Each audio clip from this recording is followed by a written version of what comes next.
ఇక్కడ అసలు ఆయనకి ఉదయగిరి నియోజకవర్గంలో ఓటే లేదు. ఉదయగిరి నియోజకవర్గంలో ఆయనకి ఓటే లేదు అసలు.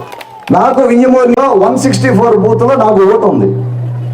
2.5 సంవత్సరాల నుంచి నేను మూవ్ అయిపోయి ఇక్కడ ఉన్నా పర్మనెంట్గా. నేను వింజమూరులో నా ఆఫీస్ కట్టుకొని ఇల్లు కట్టుకొని అక్కడే ఉన్నాం మేము. ఆయనకు అసలు ఓటే లేదు. ఆయన బుర్ర ఏం మాట్లాడుతున్నా, ఆయన బుర్ర పనిచేస్తుందో లేదో నాకు అర్థం కాదు. ఆయన ఏం మాట్లాడుతున్నా అది అవసరం, నన్ను గెలికారు, నేను ఇవన్నీ మాట్లాడాల్సి వస్తుంది. నాకు జనరల్గా నేను అవన్నీ మాట్లాడిన పెద్దవాళ్ళు కాబట్టి ఆ రెస్పెక్ట్ నేను ఇస్తాను.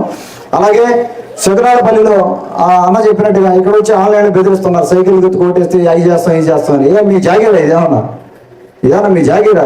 ఎక్కడున్నాం మనం? ఎక్కడున్నా? ఏ కంట్రీలో ఉన్నాం మనం? బ్రిటిష్ ప్రభుత్వం అనుకుంటున్నారు. అసలు ఈ ఉదయగిరి నియోజకవర్గంలో అన్నీ నడుస్తాయి. అసలు ఈ బెదిరింపులు ఎలా నడుస్తాయి? అసలు ఎన్ని నడిచే వారాలు అడిగేది ఈ కథలంతా చెప్తా ఉన్నారు. ఫస్ట్ ఆఫ్ ఆల్ అమ్మా, నేను ఒకటి చెప్తున్నాను, మీరు కంపేర్ చేయాల్సింది కాకర్ల సురేష్ని, మేకపాటి రాజగోపాల్ రెడ్డి గారిని. మీకు బెటర్ ఎవరో చూసుకోండి, మీరే చూసుకోండి. మేము చెప్పాల్సిన అవసరం లేదు. మీకు బెటర్ ఎవరు పరిగెత్తి చేయగలరు, ఎవరికి ఆలోచన విధానం కరెక్ట్గా ఉంది, ఎవరికి ఎక్స్పీరియన్స్ ఉంది, ఎవరు డెవలప్ చేయగలరు అనేది చూసుకోండి. ఎవరు కలిసిమెలిసి పని చేయగలరు, ఎవరు మిమ్మల్ని ఈజీగా కలవగలరు, నేను ఈజీగా యాక్సెసిబుల్గా ఎలా ఉండగలను అనేది ఆలోచించుకోండి. తర్వాత పార్టీ ఆలోచించుకోండి. బాబు గారి నాయకత్వం ఖచ్చితంగా వచ్చి తీరాలి. వస్తేనే మనకు యువతకు భవిష్యత్తు. అమ్మా చాలా లేట్ అయిపోయింది. అందరికీ ధన్యవాదాలు. జై తెలుగుదేశం, జై చంద్రబాబు, జై పవన్ కళ్యాణ్, జై లోకేష్ బాబు, జై నరేంద్ర మోడీ.